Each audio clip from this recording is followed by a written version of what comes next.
go.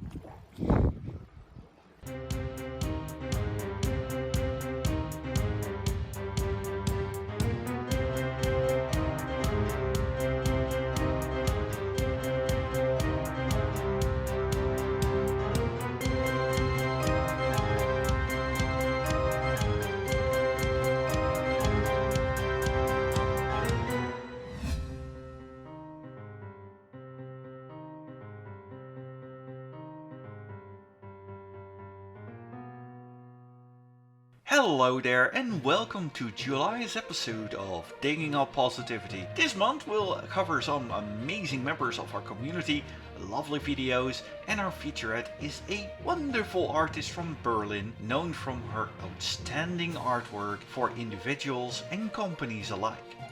Following many amazing conventions, South Africa could not sit idle. They took it upon themselves to organize Fursaverance and raised quite a bit for charity. As for the details, I think it's explained best by themselves. How's it? This is Ivic Wolf reporting from Fursaverance. The South African furry community decided that despite their live convention, South Africa being cancelled, they needed and wanted to create a space for furs to enjoy themselves anyway. With this in mind, and with the goal of raising money for charity, they got to work. Sudan, myself, Valerian, Pseudo, Collie, Iron Wolf Tempest, and Coyote Animosis banded together to create a space called Fursaverance, an online furry convention that they're hoping will gain traction to become more than just a one-shot thing, and to create different avenues for furs to band together. The events that took place were composed of D&D gameplay, an enamel art demo, live streaming demos, a character creation workshop, music sets, a quiz, a tabletop sim expo, Jackbox games, a tutorial on 3D modeling, streaming art, and a variety of artist demos, a Minecraft showcase, and an interview with Ash Coyote. All of these events were recorded or live streamed and are available for rewatch. This was, of course, first and foremost a charity event, and it delivered above and beyond our own expectations. The audience was composed of furs from South Africa, an American group called Womaha, and even furs from Kenya and Europe. We raised $1,150 for Husky Rescue in KwaZulu-Natal, who as a charity organization we've been supporting for the last 2 years now. It's good to know that our donations are going to a worthwhile cause. This is Ivic Wolf for Fursaverance signing off. We hope to see you at the next event. Check our website at fursaverance.co.za or join our Telegram group, Fursaverance VirtualCon, for more details. One of the fandom's biggest collectible pin manufacturers, Fursona Pins, has released a special pin last month dedicated to Black Lives Matters, and they sold like cupcakes. Over 1,100 pins to be exactly, and after all was said and done, $16,080 was being donated to the cause. In Oklahoma, USA, PeaceWolf is making wonderful fursuits, but did you know that with every fursuit sold, she donates a small percentage of the proceedings to a local charity named Safari Sanctuary, an organization that provides shelter for discarded exotic animals, many of them being previously held as pets. Besides this noble cause, they have been educating the people about the difficulties of caring for exotic wildlife through their Zoo to You program, helping preventing the need for future animal rescues. PeaceWolf did visit their premises to see if all the animals are taken care of, and they sure are being loved, healthy and happy. So far she has donated a total of $760, and that amount will increase with every fursuit sold. The city of Tampico, Mexico means place of otters. Unfortunately, due to urbanization and pollution, those very critters are in danger of going extinct. To help, a group of environmental educators and rescuers bounded together in Cobea founded an animal rescue center in that area that is building a rehabilitation habitat with young otters where they can learn how to swim well and to get food. Unfortunately, The government does not help them very much, so Almita decided to step in and hold a raffle. If you donate to them, you just don't get a lovely drawing, but you're helping two of the newest residents of Kobea, the little otters Bey and Tar. The initial goal of $300 has been passed as I speak, but then again, with Almita's wonderful skills, I'm not surprised it will go up a lot. Ask Papa Bear and Uncle Bear are proud to announce the winners of the 2020 Good Furry Award. Many were nominated, amongst them yours truly. But I am sure that in the end it was a very difficult choice with all those amazing people. But in the end, Ash Coyote was being chosen. An award well deserved for the driving force behind the fandom. A documentary about the furry fandom that is well received within and beyond. Besides this wonderful documentary, her work is often being shown to highlight the wonderful sides of our community, helping acceptance and inspire people everywhere. In Safari Park Beekse Bergen, a little red panda has been born. This is quite special, since worldwide only 2,500 red pandas are living in the wild. We don't know the gender yet, but the little one is doing very well. Because they're still very frail in the early stages of their lives, Mama Angel and Father Turner are being left alone. The park is hopeful that the little one will grow up to be a healthy, strong and beautiful panda just like their parents. Normally, we at Digging Up Positivity do not cover political debates, but when we do, we make sure that there are cute creatures in it. Scottish Member of Parliament John Nicholson was having a Zoom meeting when his beloved cat Rojo decided that he was, and rightfully so, much more important than those silly political meetings and promptly gained a following of thousands of new fans. Just look at that snoot. You can't just not love that fella. It has been months since Animal Crossing has been released and it's still going strong. Their community is bigger than ever and of course it comes with plenty of creative homage to the game. This time I'd like to point out the Stupendium, a lovely YouTube channel that has some various amazing video game inspired songs and it has some true gems devoted to this very game, like Nook, Line and Sinker and a song featuring our favorite bug-faring owl. You got a village that needs assistance, expertise and seasoned wisdom. Want to learn, take a seat and listen. This that's the word of the ecosystem. Squeal with me, teach acquisition. Who says you can't teach facts with fiction? This museum has a speaker's system, pumping out each magic ecosystem. And this month's featurette is Alector Fencer. Now here you have the stage. Alector, tell us something about yourself. Hi Thabo, thanks so much for having me today. It's very nice to be on your show and so excited.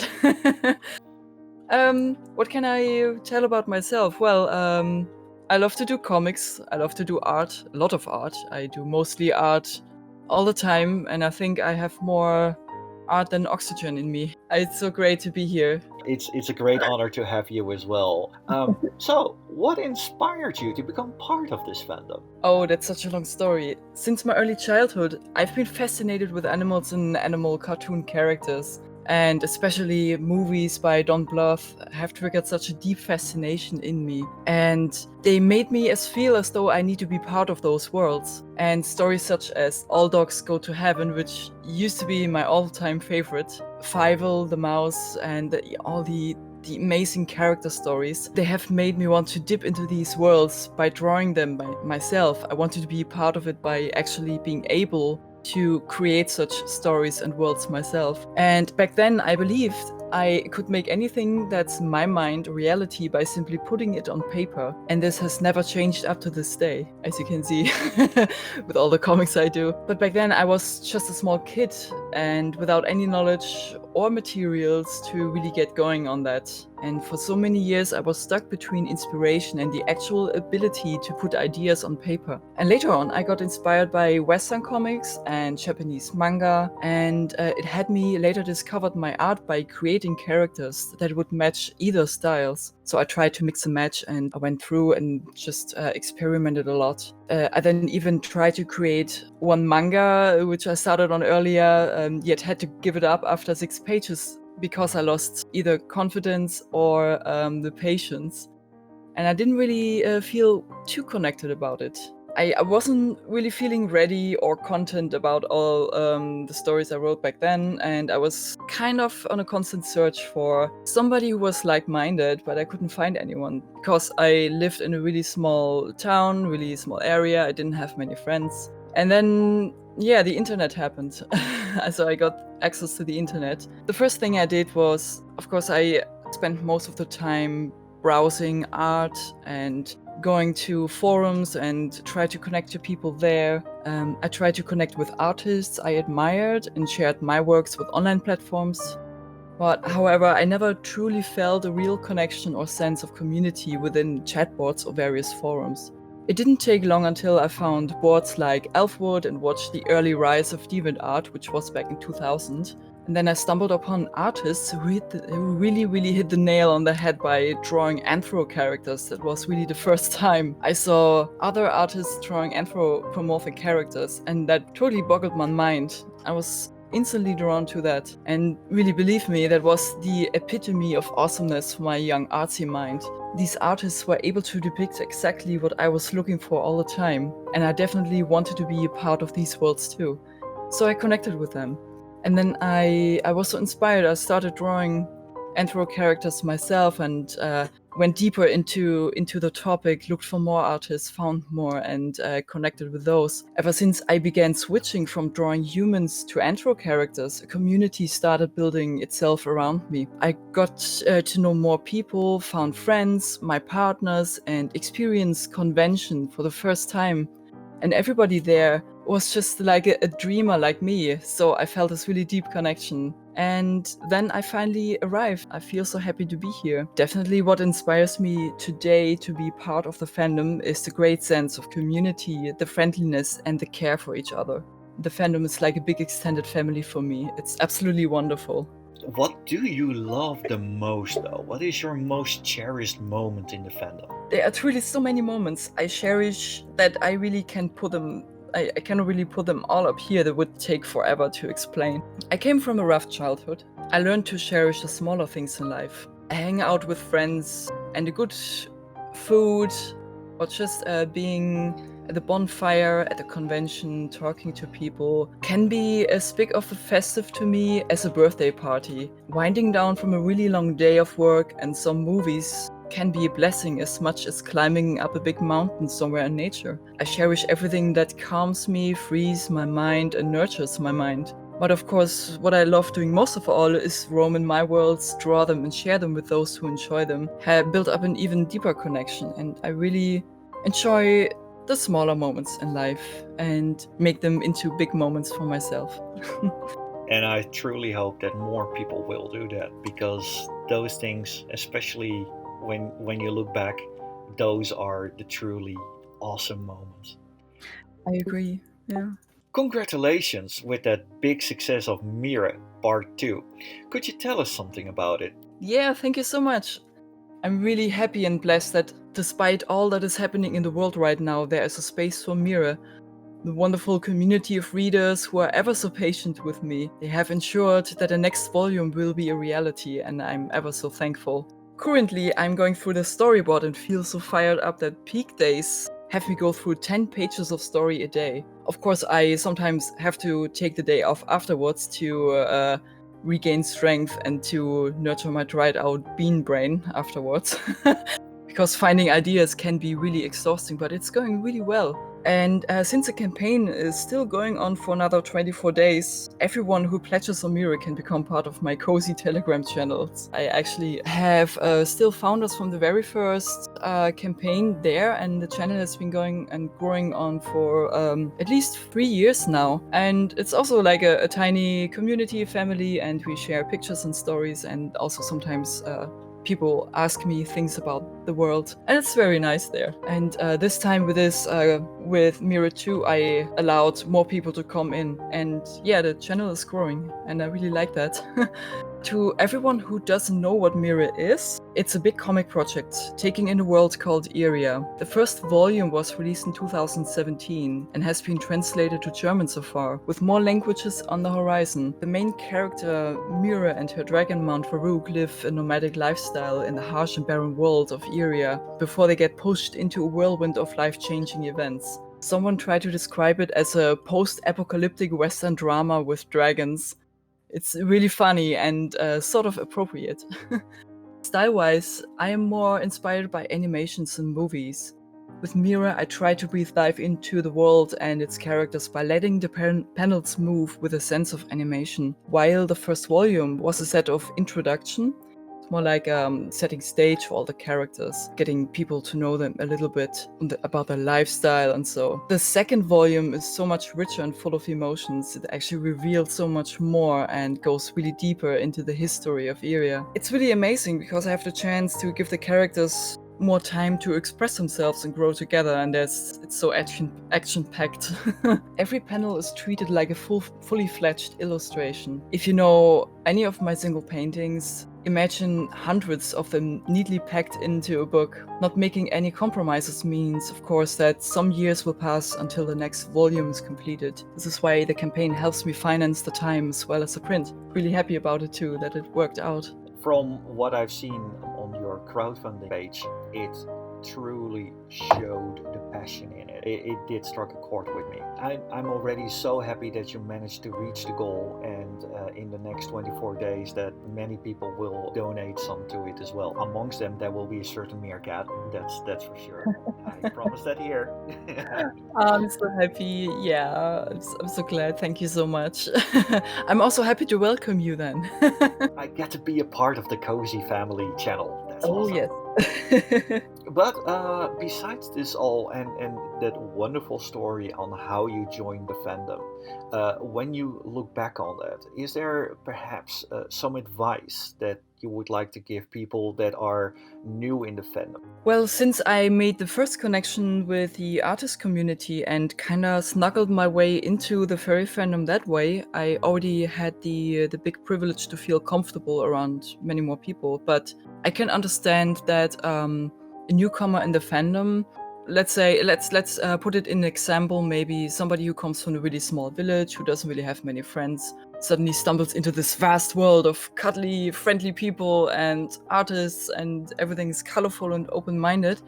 It can be overwhelming, and I can understand when some people are then shy or a little bit holding back from connecting to others. The best recommendation I can give, or the best advice, is, well, to trust others, or especially to trust themselves and just be themselves and try to connect slowly and try to make friends by just being themselves. Because one thing I noticed about the furry fandom and about the people there is they are very understanding, because there are so many people coming from so many directions in life. They understand each other so well. So when a really shy person comes up, they always can expect to find somebody who can connect to them. It's only a matter of time until they also flourish and find the confidence within themselves to find even more friends and to go out and reach out to more people. I'm really glad we actually have the possibility to connect to so many people through the internet. Another advice, I don't know, it's probably, I don't even have to mention it. We all know it. Just don't be awkward. Like don't. Oh, that's one of those things that is easily said. One general rule is that if you do not feel comfortable being asked such a thing, don't ask that thing to another person. Yeah, that's also good. And try not to be too pushy. But I think in general, I've never made any strange experience in the fandom myself. I never actually really came across somebody who was pushy or awkward or strange. Never really had anyone having strange behavior. So everybody's friendly, open-minded. If you just throw somebody a smile or so, they will smile back. That's just one of the basic amazing things that the fandom comes with. Yeah, just be open, connect, be happy, and enjoy the new vista that the furry fandom brings. Yeah, be positive, and it usually reflects in positive things. And with this, any final thoughts? Anything that we might have missed?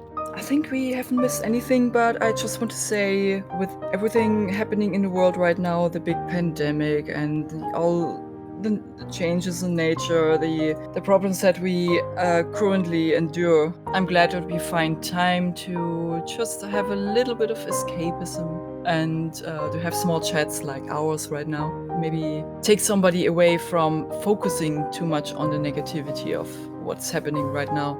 That's one of the reasons why this show is called Digging Up Positivity. I love this. It's great. I can start the day feeling even more positive now. It's so cute, so amazing. Absolutely. Thank you so much for inviting me to the talk. Thank you so much for sticking with us till the end, which brings us to these special people, supporters of the channel: Isnula, Els Dekkers, Taross, Kitako, Falconeo, Hanzana, Cosmic with a K, and Scorchaser. We will return on August 29th if everything is alright, and until then, stay awesome, and when able, all the hugs.